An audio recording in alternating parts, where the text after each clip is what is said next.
Hello XNY universal JEE ചാനലിലോട്ട് എല്ലാവർക്കും സ്വാഗതം. അപ്പോൾ ഇന്ന് നമുക്കൊരു സ്പെഷ്യൽ ഗസ്റ്റിനെ കിട്ടിയിട്ടുണ്ട്. നമ്മുടെ കൂടെയുള്ളത് ഷാമിലാണ്, കോഴിക്കോട് സ്വദേശിയാണ്. ഷാമിൽ എന്താ ഇപ്പോൾ ചെയ്യുന്നു എന്നുള്ളത് നിങ്ങളോട് ഷാമിൽ തന്നെ പറയും. ഷാമിൽ ഇന്ന് നിങ്ങളോട് സംസാരിക്കാൻ പോകുന്നത് ഒരു 30-day സ്ട്രാറ്റജി, JEE മെയിൻസ് പരീക്ഷ വരാതിരിക്കാൻ അല്ലേ, അതിലോട്ടുള്ള അവസാനത്തെ 30 ദിവസത്തെ സ്ട്രാറ്റജിയാണ്. ഷാമിൽ എന്താ ചെയ്യുന്നത്? ഞാനിപ്പം IIT ഡൽഹിയിലെ സെക്കൻഡ് ഇയർ BTech ഗ്രാജുവേറ്റ് ആണ്. ഇപ്പം അവിടെ മാത്തമാറ്റിക്സ് ആൻഡ് കമ്പ്യൂട്ടിംഗ് കോഴ്സാണ് ചെയ്യുന്നത്. ഓക്കെ, അപ്പോൾ കമ്പ്യൂട്ടർ സയൻസ് കഴിഞ്ഞാൽ ഏറ്റവും കൂടുതൽ ഡിമാൻഡുള്ള കോഴ്സസിൽ ഒന്നാണ് മാത്തമാറ്റിക്സ് ആൻഡ് കമ്പ്യൂട്ടിംഗ് എന്നുള്ളത്. അതിൽ പഠിക്കുന്ന ആളാണ് ഷാമിൽ. ഷാമിലിൻ്റെ ഒരു ജേർണി ജസ്റ്റ് ഒന്ന് പറയും. എവിടെയാണ്, എങ്ങനെയാണ് പഠിച്ചത്, മറ്റു കാര്യങ്ങളൊക്കെ? ഞാൻ 10th വരെ ഇവിടെ തന്നെ കോഴിക്കോട് തന്നെയായിരുന്നു പഠിച്ചത്. കോഴിക്കോട് ബി ലൈൻ പബ്ലിക് സ്കൂളിലായിരുന്നു പഠിച്ചത്. അത് കഴിഞ്ഞിട്ട് +1 +2 ഞാൻ ചാവറ പാലയിലായിരുന്നു. അവിടെ +1 +2 കോച്ചിങ് കൂടെ ആയിട്ട് ചെയ്തായിരുന്നു. +1 +2 കൂടെ തന്നെ കിട്ടി. എത്രയായിരുന്നു റാങ്ക് വന്നിരുന്നത്? എൻ്റെ JEE advance rank all India 1192 ആയിരുന്നു. ഓൾ ഇന്ത്യ റാങ്ക് ഫസ്റ്റ് ചാൻസിൽ 1192 വാങ്ങിയ ആളാണ്. JEE മെയിൻസോ എത്ര പെർസെന്റേജ്? മെയിൻസിൽ 99.82%. 99.82%, ലൈക്ക് വെരി ക്ലോസ് ടു 99.9, അല്ലെങ്കിൽ 100% അടുത്താണ് കിട്ടിയിട്ടുള്ളത്. അപ്പോൾ JEE മെയിൻസിന് നമുക്ക് എസ്പെഷ്യലി ഇപ്പോഴത്തെ ഒരു പേപ്പർ വെച്ചിട്ട് നമ്മൾ ആലോചിച്ചൊരു കാര്യം എന്താ വെച്ചാൽ, നമ്മളൊക്കെ പണ്ട് പഠിച്ച ആൾക്കാരാണ്. അപ്പോൾ ഇപ്പോൾ പഠിച്ച ആളുകൾക്ക് ഓഫ് കോഴ്സ് കൂടുതൽ ഇൻസൈറ്റ്സ് പറയാൻ നൽകും. അപ്പോൾ ഒരു ലാസ്റ്റ് 30 days ആണ് കുട്ടികൾക്ക് എക്സാമിനുള്ളത്. എങ്ങനെയാണ് ഈ എക്സാമിന് കുട്ടികൾ അഭിമുഖീകരിക്കുക? ലാസ്റ്റ് 30 days ഞാനിപ്പം മോസ്റ്റ്ലി ചെയ്തത് മോക്ക് എക്സാം എഴുതാണ്. അതാണ് മെയിൻ. ഓക്കെ, ഏറ്റവും മെയിൻ കാര്യം ലാസ്റ്റിൽ ചെയ്യാനുള്ളത് മോക്ക് എക്സാം എഴുതുക തന്നെയാണ്. അപ്പോൾ ആ എക്സാം എഴുതിയുള്ള ഒരു ശീലം അതൊന്ന് കറക്റ്റ് കിട്ടണം. പിന്നെ എക്സാം എങ്ങനെ സ്ട്രാറ്റജൈസ് ചെയ്യണം, അതാണ് മെയിൻ ആയിട്ട് ഞാൻ ലാസ്റ്റ് 30 days നോക്കിയിരുന്നത്. പുതിയ കാര്യങ്ങൾ പഠിക്കാൻ വളരെ റയറായിരുന്നു. കൂടുതലും എക്സാം പ്രാക്ടീസ് അതായിരുന്നു ചെയ്തിട്ടിരുന്നത്. ഓക്കെ, അപ്പോൾ എത്ര റെഗുലർ ആയിട്ട് എക്സാം പ്രാക്ടീസുകൾ ചെയ്തിരുന്നു? അതിനുള്ള സോഴ്സസ് എന്തൊക്കെയാണുള്ളത്? എക്സാം പ്രാക്ടീസ് കൂടുതലും കോച്ചിങ്ങിൻ്റെ തന്നെ ആയിരുന്നു. കോച്ചിങ്ങിന് തരുന്ന ഇപ്പം വീക്ക്ലി 3 അങ്ങനെ ഉണ്ടാവും. അല്ലെങ്കിൽ അത് കഴിഞ്ഞിട്ട് ഞാൻ സമയം ഉണ്ടെങ്കിൽ എനിക്ക് പ്രീവിയസ് ഇയർ JEE മെയിൻസിൻ്റെ ഇഷ്ടംപോലെ റിസോഴ്സ് നമുക്ക് ഓൺലൈനിൽ കിട്ടുമല്ലോ. അപ്പോൾ അതെടുത്തിട്ട് പ്രീവിയസ് ഇയർ ചെയ്യും. പിന്നെ അത് കഴിഞ്ഞിട്ട് എക്സാമിൻ്റെ ഏറ്റവും ഇമ്പോർട്ടൻറ്റ് കാര്യം പറഞ്ഞാൽ എക്സാം എഴുതുക മാത്രമല്ല, എക്സാം എഴുതി കഴിഞ്ഞിട്ട് ഏറ്റവും ഇമ്പോർട്ടൻറ്റ് കാര്യം പറഞ്ഞാൽ എക്സാം അനലൈസ് ചെയ്യണം. അതാണ് എക്സാമിന് നമ്മൾ ചെയ്ത ശരിയായ കാര്യങ്ങൾ നോക്കി പോയല്ലാണ്ട് നമ്മൾ എവിടെയാണ് തെറ്റിയത് അത് തിരുത്തലാണ് ഏറ്റവും ഇമ്പോർട്ടൻറ്റ് കാര്യം.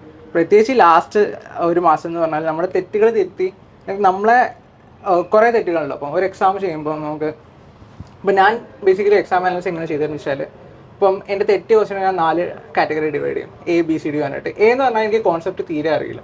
പിന്നെ B എന്ന് പറഞ്ഞാൽ എനിക്ക് കോൺസെപ്റ്റ് അറിയായിരുന്നു, പക്ഷേ റിവൈസ് ചെയ്താൽ കിട്ടും, അങ്ങനത്തെ ക്വസ്റ്റ്യൻസ്.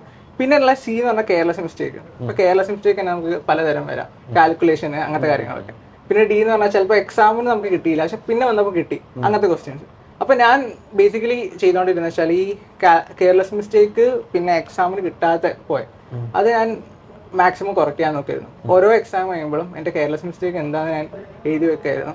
അങ്ങനെ മാക്സിമം ഈ കെയർലെസ് മിസ്റ്റേക്ക് കുറച്ച് നമുക്ക് കിട്ടാവുന്ന പൊട്ടൻഷ്യൽ മാർക്ക് അത് മാക്സിമൈസ് ചെയ്യാൻ നോക്കിയിരുന്നു. അതാണ് ഫസ്റ്റ് സ്റ്റെപ്പ് ചെയ്യേണ്ടത്. പിന്നെ എക്സാം അനാലിസിസിൽ നമ്മൾ റിവിഷൻ, അതായത് ഇപ്പം ചില കോൺസെപ്റ്റ് മറന്നു പോകാൻ കൂടുതൽ ചാൻസ് ഉണ്ടാവുക കെമിസ്ട്രി ആയിരിക്കും. അപ്പോൾ അതിൻ്റെ കാര്യങ്ങൾ അത് പിന്നെ റിവൈസ് ചെയ്യുക. പിന്നെ ഈ 3 കാര്യങ്ങളും ചെയ്ത് കഴിഞ്ഞിട്ട് സമയം ഉണ്ടെങ്കിലാണ് നമ്മൾ പുതിയ കോൺസെപ്റ്റ് ഓടിക്കാൻ പോകേണ്ടത്. ഓക്കെ, ഈ റിവിഷൻ എന്നുള്ളതിലെ ടോപ്പിക്സ് ഇപ്പോൾ ഇന്ന് മറന്നു പോയില്ല എന്നുള്ളത് ഒരുപാട് ടോപ്പിക്സ് ഉണ്ടല്ലോ, അതെങ്ങനെ ഐഡന്റിഫൈ ചെയ്യുക? അപ്പോൾ ഒരു മാസം ഇന്നതാണ് ഞാൻ റിവൈസ് ചെയ്യേണ്ടതെന്നുള്ള എങ്ങനെ ഐഡന്റിഫൈ? അത് എക്സാം ത്രൂ ആണ് കൂടുതലും മെയിനായിട്ട്. കാരണം ആ ഒരു ഇപ്പം എത്ര നമ്മൾ നോക്കിയാലും ഒരു സ്പെസിഫിക് ടോപ്പിക്കിൽ നിന്നായിരിക്കും കൂടുതൽ ക്വസ്റ്റ്യൻസ് റിപ്പീറ്റ് ചെയ്യുന്നത്. അപ്പോൾ അത് നമ്മൾ എക്സാം കഴിഞ്ഞാൽ നമുക്ക് മനസ്സിലാവും ഈ ടോപ്പിക് നമുക്ക് വീക്കാണ്, ഈ ടൈം നമ്മൾ മറന്നു പോകുന്നുണ്ട്. അപ്പോൾ എക്സാം ത്രൂ തന്നെയാണ് ഞാൻ റിയലൈസ് ചെയ്തത്. അപ്പോൾ അൾട്ടിമേറ്റ്ലി ഷാമിൽ തരുന്ന അഡ്വൈസ് വളരെ സിമ്പിൾ ആണ് അല്ലേ? ഒരു മാസം നമ്മൾ പരമാവധി എക്സാംസ് എഴുതുക. അതെങ്ങനെ ഒരു ഫുൾ മോക്ക് ടെസ്റ്റ് പോലെ എഴുതിയിരുന്നോ, അതോ ഷോർട്ട് ചാപ്റ്റേഴ്സിന്റെ എക്സാംസ് എഴുതിയിരുന്നോ, എങ്ങനെയാണ്? ഷോർട്ടിന്റെ കുറച്ച് മുന്നേ എഴുതിയിരുന്നു. അതായത് മൊത്തത്തിൽ റിവിഷന് വേണ്ടിയിട്ട് ഫസ്റ്റ് ഒരു ചാപ്റ്ററിന്റെ ഇപ്പം യൂണിറ്റ് ആയിട്ട് എഴുതും. ഒരു 3-4 ചാപ്റ്റർ എല്ലാ ഈച്ച് സബ്ജക്റ്റിന് 3-4 ചാപ്റ്റർ വെച്ചിട്ട്. അപ്പോൾ അതിന് ഫസ്റ്റ് ഞാൻ തിയറി റിവൈസ് ചെയ്യും. എന്നിട്ട് സമയം ഉണ്ടെങ്കിൽ കുറച്ച് PYQ ചെയ്തിട്ട് എക്സാം എഴുതും. അത് അങ്ങനെ ആയിട്ട് തന്നെ എക്സാം ഫസ്റ്റ് റിവൈസ് ചെയ്യും, അതായത് ടോപ്പിക്സ് റിവൈസ് ചെയ്യും. അത് കഴിഞ്ഞിട്ട് ലാസ്റ്റ് 1 month ആയപ്പോൾ ഞാൻ കൂടുതലും ഫുൾ ടോപ്പിക്സ് എഴുതും. അല്ലെങ്കിൽ മേ ബി ഒരു 5 to 6 ടോപ്പിക്സ് ഒപ്പമുള്ള ടെസ്റ്റുകൾ, അല്ലെങ്കിൽ ഫിസിക്സ് മാത്രം, കെമിസ്ട്രി മാത്രം, അങ്ങനെയുള്ള ഒരു സബ്ജക്ട് മാത്രം ചെയ്തില്ല, ഒരു മിക്സ്ഡ് ആക്കിയിട്ട് ചെയ്തിട്ടുണ്ട്. കാരണം എന്താ വെച്ചാൽ ഒരു ഫുൾ ഫീൽ കിട്ടാൻ വേണ്ടി. ഓക്കെ, എവിടെയാണ് നമ്മൾ ഇപ്പോൾ കെമിസ്ട്രി, ഫിസിക്സ്, മാത്സ് ഉണ്ട്, ഇനിയും കുറച്ച് കൺഫ്യൂഷനുള്ള കുട്ടികളുണ്ടാവും, ലൈക്ക് കുറച്ച് കാര്യങ്ങൾ കൂടി ഒന്ന് ശരിയാക്കാനുണ്ട് എന്നുള്ളത്. ഇപ്പോൾ ഷാമിൽ ഒരു ഫുൾ പ്രിപ്പറേഷനിൽ പോയിട്ടുള്ള ഒരാളായിരിക്കും, ചിലപ്പോൾ ആ ഫുൾ പ്രിപ്പറേഷൻ മോഡിൽ എത്താത്ത ഒരുപാട് ആൾക്കാർ വ്യൂ ചെയ്യുന്നുണ്ടാവും. അപ്പോൾ അവരോട് like which topic they should concentrate now? അതായത് ഇപ്പം ഫസ്റ്റ് ഓഫ് ഓൾ എക്സാം എഴുതണം എല്ലാവരും. അത് കഴിഞ്ഞിട്ട് തന്നെ എക്സാം അനലൈസ് നമുക്ക് മനസ്സിലാവും. ഇപ്പം ഞാനിപ്പം ചാപ്റ്റേഴ്സ് നമുക്ക് 4 ആയിട്ട് ഡിവൈഡ് ചെയ്യാം. Basically low input high output, low input high അല്ല ലോ ഇൻപുട്ട് ലോ ഔട്ട്പുട്ട്, അങ്ങനെ 4 ആയിട്ട് നമുക്ക് ഡിവൈഡ് ചെയ്യാൻ പറ്റും. അപ്പോൾ ഇതിൽ ഫസ്റ്റ് ഓഫ് ഓൾ നമ്മൾ ചെയ്യേണ്ടത് ലോ ഇൻപുട്ട് എടുത്തിട്ട് ഹൈ ഔട്ട്പുട്ട് കിട്ടുന്ന കുറേ ചാപ്റ്റേഴ്സ് ഉണ്ടാവും. അതിപ്പം ഓരോ സബ്ജക്റ്റിലും ഓരോ ചാപ്റ്റേഴ്സ് ഉണ്ട്. അത് ഫസ്റ്റ് നമ്മൾ തീർക്കണം. അത് കഴിഞ്ഞിട്ട് പിന്നെ നമ്മളെ ഇതുപോലെ ഓരോന്നോരോന്ന് ചെയ്യാം. Okay okay. അങ്ങനത്തെ ചില ചാപ്റ്റേഴ്സ് എന്തെങ്കിലും സജസ്റ്റ് ചെയ്യാൻ പ്രത്യേകിച്ച് എന്തെങ്കിലും കുട്ടികളോടുണ്ടോ, ഓർമ്മ ഉണ്ടോ? കറക്റ്റായിട്ട് എനിക്ക് ഓർമ്മയില്ല.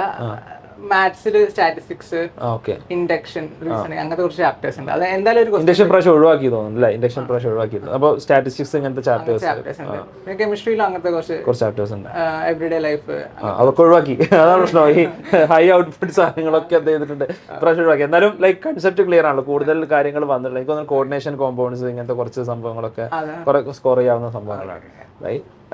പിന്നെ ഈ എക്സാം എഴുതാനിരിക്കുമ്പോൾ ഒരു ഓൺലൈൻ ടെസ്റ്റാണ് എഴുതുന്നത്. പൊതുവേ നമ്മൾ എഴുതുന്ന മോക്ക് ടെസ്റ്റുകളൊക്കെ കുറേയൊക്കെ ഇപ്പോൾ ഓഫ്ലൈനിൽ ആയിരിക്കും ചിലപ്പോൾ സെൻറ്റേഴ്സ് നിന്നൊക്കെ കുറച്ചൊക്കെ എഴുതിയിട്ടുണ്ടാവുക. അപ്പോൾ ലൈക്ക് ഒരു ഓൺലൈൻ ടെസ്റ്റിന് നമ്മൾ അവിടെ ഇരിക്കുമ്പോൾ ഒരു എന്ത് സ്ട്രാറ്റജി ആയിരിക്കണം അവിടെ നമ്മൾ എക്സാം ഹാളിൽ ഉണ്ടാവേണ്ടത്? ഓൺലൈൻ അതായത് ഇപ്പോൾ നമുക്കൊരു ഇത്രയധികം ക്വസ്റ്റ്യൻസ് വന്നു, അത് ക്വസ്റ്റ്യൻസ് അറ്റംപ്റ്റ് ചെയ്യുന്നിടത്ത് അല്ലെങ്കിൽ ഇന്നത് അറ്റംപ്റ്റ് ചെയ്യണം പിന്നേക്ക് വെക്കണം, അതിൽ നമ്മൾ സ്വീകരിക്കേണ്ട സ്ട്രാറ്റജി ഉണ്ട്. അതിപ്പോൾ ഓരോരുത്തർക്കും ഓരോ സ്ട്രാറ്റജി ആയിരിക്കും മെയിൻ ആയിട്ട് ഉണ്ടാവുക. അപ്പൊ ഞാൻ ഫോളോ ചെയ്തത് ഫസ്റ്റ് ഓഫ് ഓൾ കെമിസ്ട്രി ചെയ്തിട്ട് പിന്നെ ഫിസിക്സ് പിന്നെ മാത്സ്. അതായിരുന്നു എനിക്ക് കെമിസ്ട്രി നമുക്ക് പെട്ടെന്ന് ചെയ്യാൻ പറ്റും. അപ്പൊ നമുക്ക് തുടക്കത്തിൽ കുറച്ച് സ്കോർ നമ്മുടെ ബാക്കിൽ ഉണ്ടെന്ന് വരികയും നമുക്ക് കോൺഫിഡൻസ് വരും. അത് കഴിഞ്ഞിട്ട് പിന്നെ ടഫിലേക്ക് പോകും. അതായത് ഞാൻ ഫോളോ ചെയ്ത ഒരു സ്ട്രാറ്റജി. മാത്സ് പറഞ്ഞാൽ ടൈം കൺസ്യൂമിംഗ് ആണ്. പിന്നെ ഇടയ്ക്ക് ജെയ്ക്ക് ടഫ് ആകാൻ കൂടുതലും മാത്സ് ആണ് സാധ്യത. നോർമൽ ലെവലായിരിക്കും. ഇപ്പം ജെയ്മെയിന്റെ പെർസ്പെക്റ്റീവ് ആണ് ഫിസിക്സ് ഭയങ്കര എളുപ്പമാണ് ഇപ്പോഴത്തെ സ്റ്റാൻഡേർഡ്. അപ്പൊ ഞാൻ കെമിസ്ട്രി, ഫിസിക്സ്, മാത്സ് ആ ഒരു ഓർഡറിലായിരുന്നു ജെയ്മെയിൻസ് ചെയ്തോണ്ടിരുന്നത്. അഡ്വാൻസിന് വേറെ അതായിരുന്നു, പക്ഷെ ഇതിന് ഓക്കെ.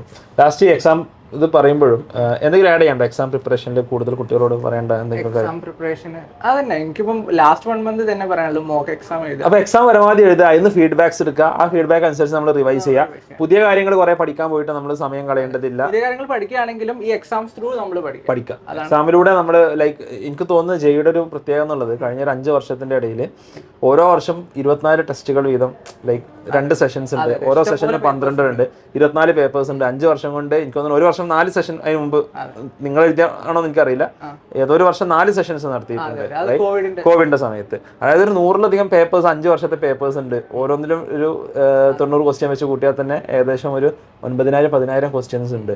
ഇത് ചെയ്തു തീർക്കുക എന്നുള്ളത് തന്നെ വലിയൊരു ടാസ്ക്കാണ്. നമ്മൾ കൂടുതലൊന്നും പഠിക്കേണ്ട ആവശ്യമില്ല എന്നുള്ളതാണ് തോന്നിയിട്ടുള്ളത്. അവസാനമായിട്ട് ചോദിക്കാറുള്ളത് കുട്ടികൾക്കൊരു മോട്ടിവേഷൻ എന്നുള്ള നിലക്ക് IIT പോകുന്നത് എത്രത്തോളം വേർത്താണ്? IIT എന്ന് പറഞ്ഞാൽ ഒരു സീ ഓഫ് ഓപ്പർച്യൂണിറ്റീസ് തന്നെയാണ്. ഇപ്പം നമുക്ക് എന്ത് കഴിവാണെങ്കിലും എന്താണെങ്കിലും അവിടെയുള്ള ഓപ്പർച്യൂണിറ്റീസ് അത് വേറെ ഒരു ഇൻസ്റ്റിറ്റ്യൂട്ടിൽ നിങ്ങൾക്ക് കിട്ടില്ല. അപ്പം എന്തിന് എഴുതാണെങ്കിലും ആ ഒരു ഓപ്പർച്യൂണിറ്റീസ് അതാണ് എനിക്ക് മെയിൻ ആയിട്ട്. കഷ്ടപ്പെടുക എന്നുള്ളത് it's worth it, completely worth it. Okay so thanks a lot for joining us in XNY universal JEE channel. Okay, നമുക്ക് എക്സാം ടിപ്സ് കിട്ടിയിരുന്നു. നിങ്ങളുടെ ക്വസ്റ്റ്യൻസ് താഴെ കമന്റ് ചെയ്യുക, will try to answer them. Okay, thanks.